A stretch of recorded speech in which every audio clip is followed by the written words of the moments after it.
चतुर बीरबल की कहानी। आज की कहानी है चोर की दाढ़ी में तिनका। बादशाह अकबर बीरबल से अक्सर अजीब सवाल तो पूछते ही थे, लेकिन एक दिन उन्होंने बीरबल को छकाने की एक तकरीब खोज निकाली।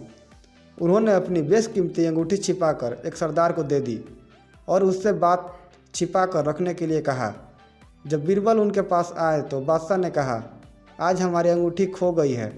सुबह तो हमारे पास ही थी, सोच जाते वक्त मैंने उतार कर रख दी और जब वापस लौटा तो अंगूठी गायब है। बीरबल चुपचाप सुनते रहे। बादशाह अकबर ने आगे कहा, मुझे यकीन है कि यह काम महल के ही किसी व्यक्ति का किया है। बाहरी आदमी ने ऐसी हिम्मत नहीं कर सकता। बीरबल, तुम ज्योतिष शास्त्र बेखूबी जानते हो, अतः चोर का पता लगाओ।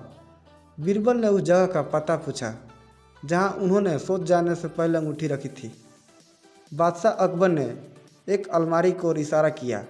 बीरबल ने उस अलमारी के पास जाकर उससे कान लगाकर कुछ देर बाद हटा लेने का नाटक किया। देखने से यह लगता था कि जैसे वो कोई बात सुनने की कोशिश कर रहे हैं। कुछ देर बाद बीरबल ने बादशाह की तरफ देखकर कहा, अलमारी साफ बताती है कि जिसके पास अंगूठी है उसकी दाढ़ी में तिनका है। बीरबल की बात को जब पास ही बैठे सरदार ने सुना, जिसको बादशाह ने अंगूठी दी थी, तो यह घबरा कर अपना मुंह और दाढ़ी टटोलने लगा। बीरबल पहले से ही चौकन्ने थे। सरदार की हरकत उनसे छिपी नहीं रह सकी।